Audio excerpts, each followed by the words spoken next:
This is the daily writing recorded, day 15, titled Osage, Orange.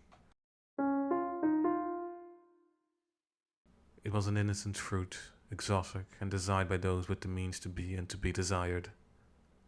If prepared in a special way, the fruit could give its taker a most exhilarating experience.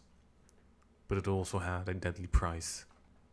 Only known to a few, the fruit possessed the ability to allow its taker to experience past events. They would not actually be there themselves, but their minds would travel back to those happy few moments their lives existed of. Their bodies, though, would stay within the present, unmoving and deadly close to shutting down. The drug itself was not that dangerous. Its addictive quality was, though, and Eve understood it well. Yet, she too could not help but intake it. Her life wasn't miserable.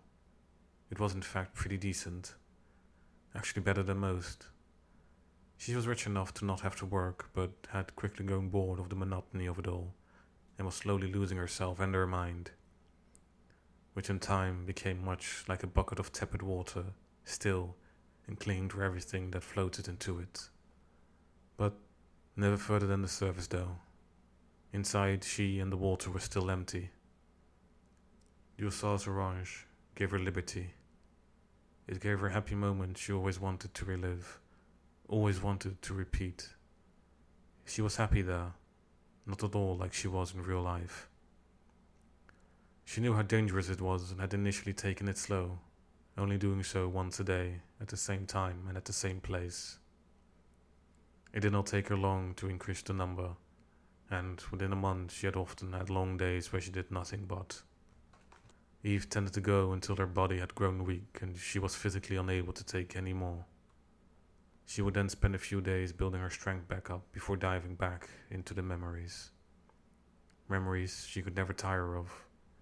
Memories she would live through until her dying breath a few weeks later. Eve didn't even realize she was dying.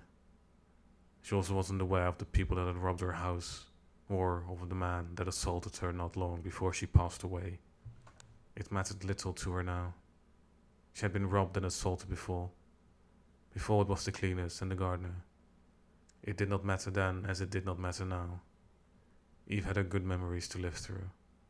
The bad ones then and now were irrelevant, and it would stay irrelevant. For Eve was happy, and so she would be until the end. Eve's body wasn't discovered until a month later. Any staff that used to come to the house had long since left.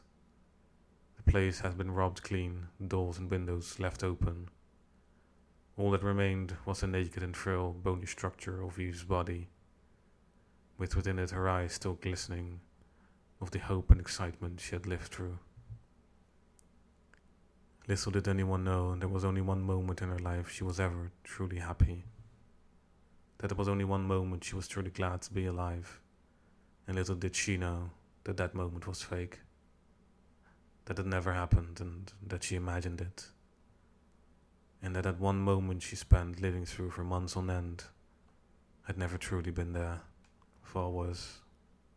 The entire moment only lasted for a little over a minute, and everything beyond it went to shit right after. Little did anyone know. No more has been written or recorded. Thank you for listening.